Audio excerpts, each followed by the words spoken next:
생명의 생가 이용훈 목사입니다. 오늘은 3월 5일 주일입니다.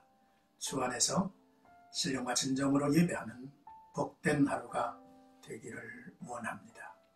생가에서는 레위기서를 묵상하는데 오늘은 5번째 시간으로 4장 13절에서 26절까지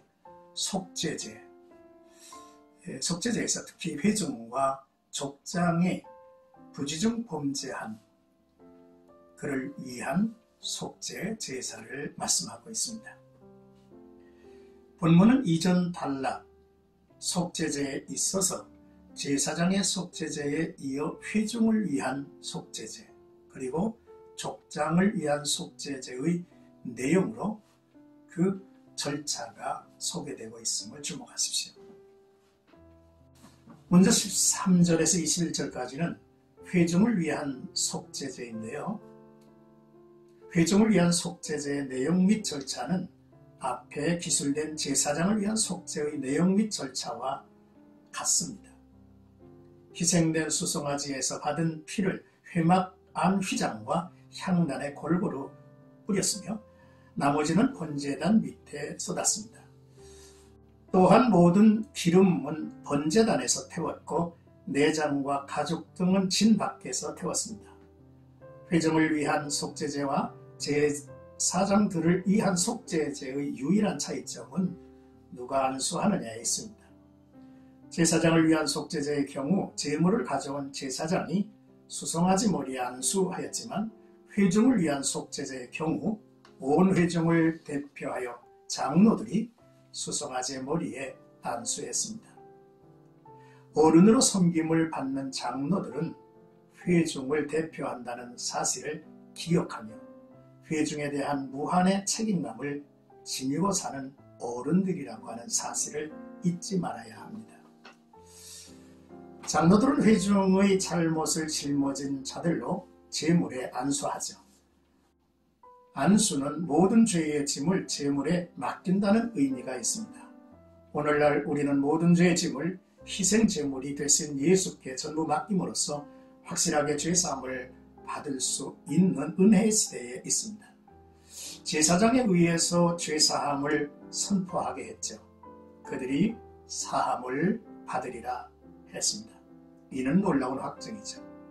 이스라엘 백성이 하나님께서 정하신 속죄제의 절차를 따랐을 때에 죄사함이 선포되죠. 이 죄사함의 효력은 우리의 대신 속죄물이 되신 예수 그리스도 안에서 완전해진다고 신약에서는 증거하고 있죠.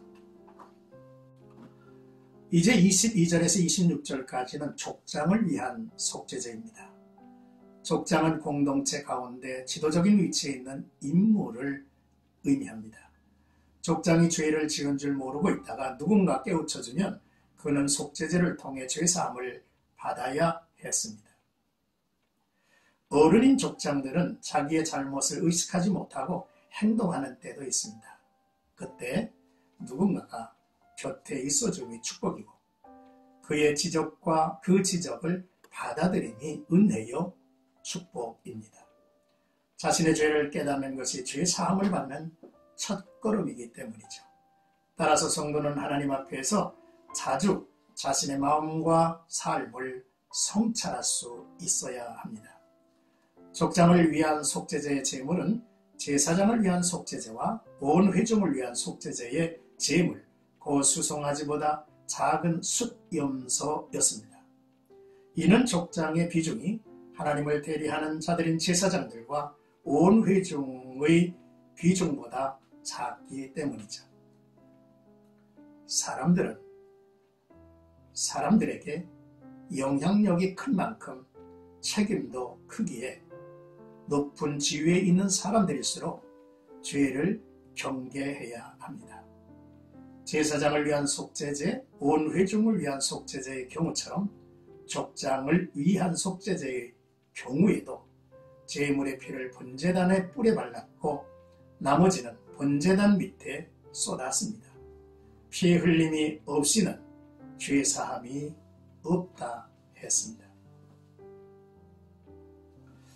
사랑하는 생가가족 여러분, 회중의 잘못은 그 회중의 어른과 지도자의 책임이 크다라는 것을 알아야 합니다.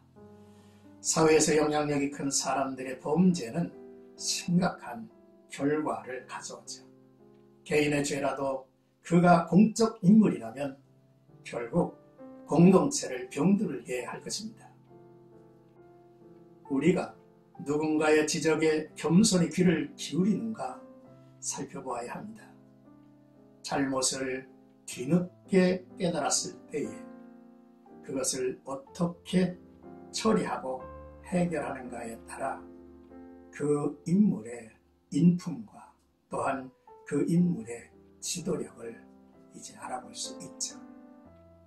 오늘도 주 안에서 나와 여러분들의 삶에 하나님의 은총이 함께하고